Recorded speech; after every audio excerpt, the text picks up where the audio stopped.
Welcome, everyone, to the Reinvent Relevance podcast, where we dive headfirst into what it takes to move your career from where you are to where you want to be. We call this Reinventing Relevance, embracing the winds of change to do the work worth doing. I'm your host, Jason Mutzfeld, and joining us today is Dan Nestle.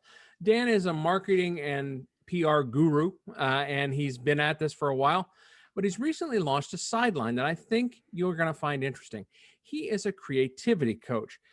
Dan, welcome to the podcast. I appreciate you being on.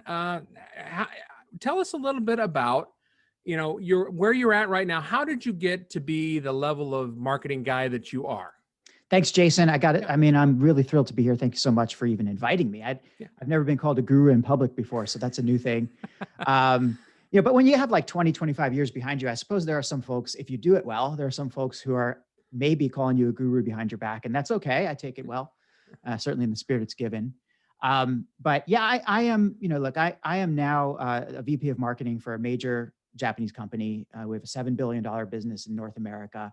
I've built that career and I've gotten to that point.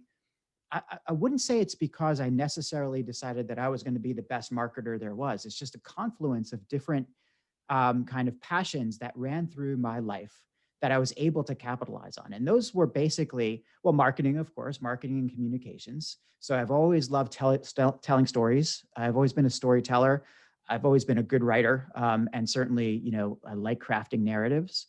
I've always liked data. I've always liked the way that you can kind of tell a story with data. So like as soon as marketing went digital, it was like a big, aha to me, a big moment or movement maybe. Where the whole line between, the digital world made the lines between marketing and PR sort of blur and disappear. So I felt like this whole integrated marketing and PR thing was my thing, right? And then on top of that, we can layer on a lifelong passion and maybe even an obsession with Japan, which put me in a very unique little group because when I was in college, I learned to speak some Japanese, but then I went to Japan straight out of school. And over the course of however many years I lived there, it was 16 altogether, actually.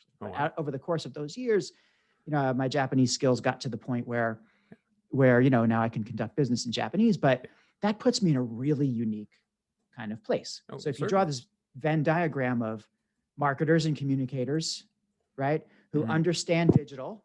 Yeah. So you've got, that's an ever overlapping one, I think, but 10 years ago it was small, but that, and then throw another circle on about who can speak Japanese. Yeah. You've got maybe a handful of people. Yeah, you essentially speak three languages: English, Japanese, and technology. To a degree, and it's certainly at a high level, I suppose I could speak technology. I've always been into it. I've never been afraid of it. Maybe that's coming from being a Gen Xer. I don't know. But exactly. I mean, we grew up in the age of, Domo Arigato, Mr. Roboto was our introduction. That and manga, the introduction to Japanese. Yes, exactly. So it's a great culture. It's interesting bridging those two divides. And that's what I found interesting when we first met, is there is a level of neural ability that's there that you have to bridge two worlds. And that's what we're getting to today. And this is what our audience, I think, is going to be the most interested in. You recently started a sideline being a creativity coach. Now, creativity, you and I have discussed this before, it's a very interesting, it's an interesting topic. People understand it, but they don't understand it. Yeah. So enlighten us a little bit. Creativity coaching, how does your background and where you're going with that, what's your vision for how creativity can come into the workplace, and more importantly, come into individuals' ability to perform in the workplace? Well, I mean, I don't even know where to begin to answer that question, but fundamentally, I will say that I think creativity is a necessary part of anybody's work-life performance. I think that you need to have a degree of creativity, whether you are an accountant or a graphic designer. That whole spectrum of people has to employ elements of creativity, whether that means creativity in decision making, or whether that means actually, creating something that wasn't there before, making something.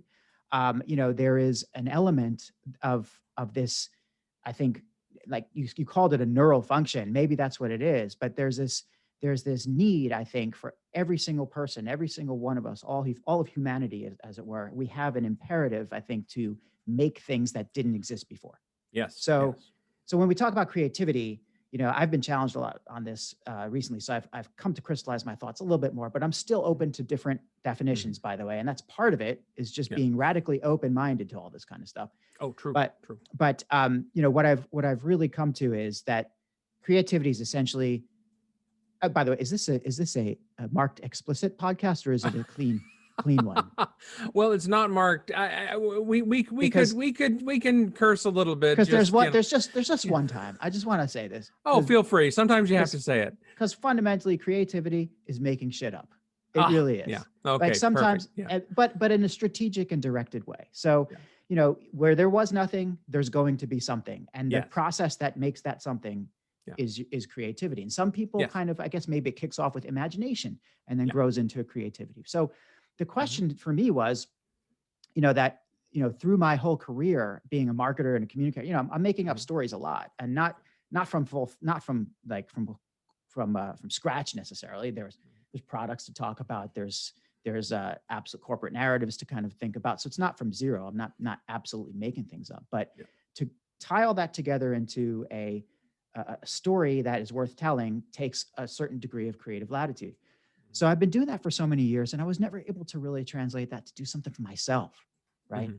And I felt, after a while, I just felt like maybe a bad metaphor, but you know how a snake grows or a reptile grows? They grow when their skin, where their skin gets so tight they can't bear it anymore. They have to burst out of it. You got to burst out of that old shell and put it back. So I felt like I was constricted all the time, right?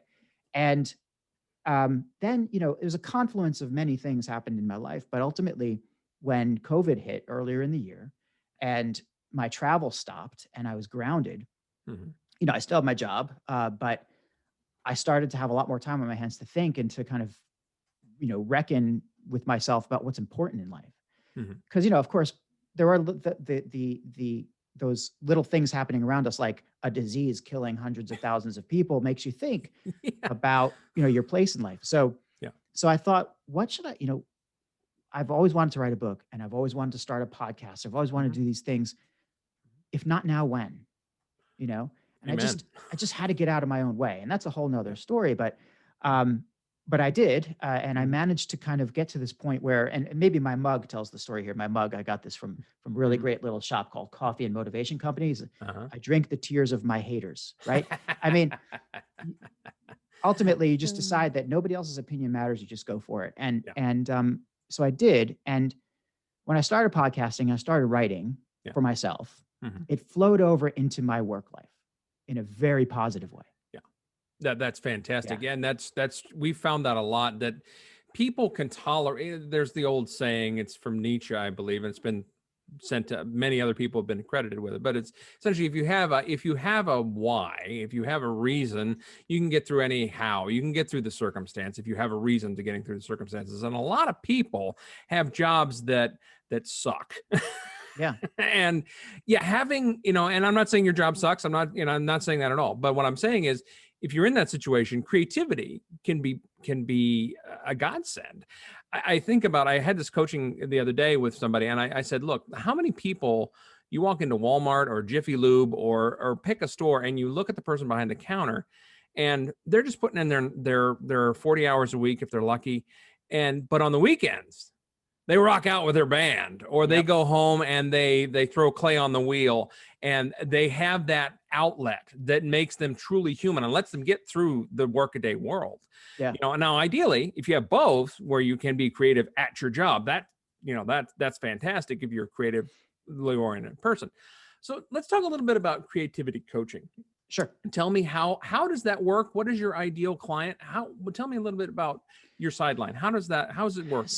So, look, coaching is a fundamentally, and I like to maybe refer to it more like coach-sulting, like it's coaching and consulting, because coaching is where you lead people. I wish I could claim credit for it, but it's not mine. But coaching is where a good coach leads people to their own answers by asking the right questions and probing in the right ways, and providing little insights here and there. Whereas a consultant will give advice, right?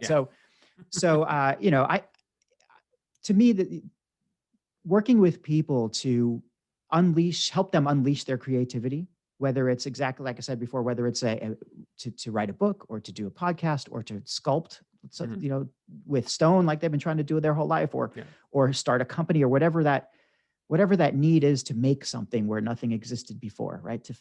Once people discover that that's a need that they have, it's hard to stay on track. It's hard to really get going. There are so many barriers I found. And this is from personal experience too. Like it took me years, literally. I had this microphone, not this particular one, but I had a microphone on my desk for a couple of years before I was able to push the button, and I had to get out of my own way. Yeah. So the coaching part is to help people get out of their own way and see that they have the answers that they need, and to help them find that path, that creative path forward. Now, that could be, it could mean just like more on the coaching side where they have the answer in there, and just they need somebody who's going to help them draw it out, somebody they can bounce ideas off of, and sort of give them that pathway, I suppose. Yeah, exactly. But sometimes they're struggling, and I have a lot of things that worked for me and that I've discovered that work for others, that can help unleash the creative person within. Like, for example, learning different ways to organize your thoughts, learning how to perhaps, treat your creative side as a separate person that you need to kind of connect with more often. There's lots of information about this. Yeah. So there's things that I do to help folks. And as far as the ideal person, it's really, anybody who's struggling with these issues at a point in their life where they're ready to commit to learning and doing more about it. It's harder to do, I think, when you're just to paint with a broad brush. It's harder to do that when you're younger. You're pulled in so many different directions. But and ironically, you're the most free that you'll ever be in your life. Right. But yet you feel like there's all this pressure on you to not be free. Exactly. But you're also on a career path or on a entrepreneurial trajectory, whatever it is, but you get to a certain point in your life where, you make a decision. That decision, when you make a decision, you kill all your other choices. That's what I think Tony Robbins said that. But when you make that decision to move forward, you're usually willing to get some help to make that happen. Yeah, exactly. And that's what coaching is all about. And I find sometimes in career coaching on my, it's about giving the person the permission to give themselves permission. You don't really give it to them, you just pull it out of them, and then they give it to themselves. They need that. Yeah, exactly. So tell me, what did you and I are both in the coaching line of work, and you're right. It's a lot of what questions. It's a lot of getting people to come out. What did you wish that you had known before you started this sideline, before you went off on this entrepreneurial journey? What would you wish you had known beforehand? Man, there's a lot of things about the coaching world that I was and maybe still am, unfamiliar with, and maybe it's partly that, like the idea of getting certifications, for example. How necessary is it to get a certain degree of formalized learning before you embark on a coaching career or on a coaching business? I mean, the answer is it's not necessary to embark on the career, but I'm learning that I think it's going to be necessary to develop the career. So that's one thing. Another one is there is just so much information out there about ways to reach people and ways to develop yourself. And as someone who's always struggled with, and I'm not going to say ADHD because I was never diagnosed with that, but as someone who's always struggled with the bright, shiny objects around me and who has a thirst and a hunger for learning. Every time I talk to somebody, I mean, Jason, last time I spoke to you, you talked about your book, which, and by the way, congratulations on that being published recently. Thank you. But I mean, every time I talk to somebody, I get a new book I need to read. So I have a stack of reading to do. These are all very positive things, but I wish I had known, I think, like how much time it's really going to take to develop a thriving business on the side while I'm holding on to my day job, which I'm not really, ready to relinquish at this time. And you can have both. That's what some people, they don't realize, that, an entrepreneurial journey doesn't have to be the end of paid employment. That's right. So that's right. So And yeah, sorry, go ahead. I was going to say, like, I know that was one of the things we discussed earlier, but the whole idea of embarking on an entrepreneurial journey was another thing that I wish I had known more about earlier in my life. But and I have done it before. And the first time I did an entrepreneurial thing, I chucked everything. I just cut all my cords and I started off on this business. And I was broke for 6 months, only 6 months though. Yeah. And then that's a good number. Started, which isn't bad though. But I didn't have the responsibilities at the time. Yeah. So I thought that you'd need to kind of cut it. Just if you want to really do it right, you got to just jump in all the way. But that's not true. Yeah. You don't have to burn the boats, right? Yeah. You don't have to burn the boats or the bridges. Yeah. You can keep that going. And I was reading, what's his name? Adam Grant Originals. And he talks about that, like how, people who keep their jobs and develop something new at the same time are more likely to develop a new business that's going to work, because it's precisely because of their risk aversion that they build slowly and carefully. Yes, that's a great way to put it. I mean, you can't argue with that. It's great. So what advice would you have? You and I are both Gen Xers, so people our age are in their mid-career. They've been doing the same thing for 20 years, 25 years or more. Baby boomers have been, they might be in their 60s and they're like, I want to do something different.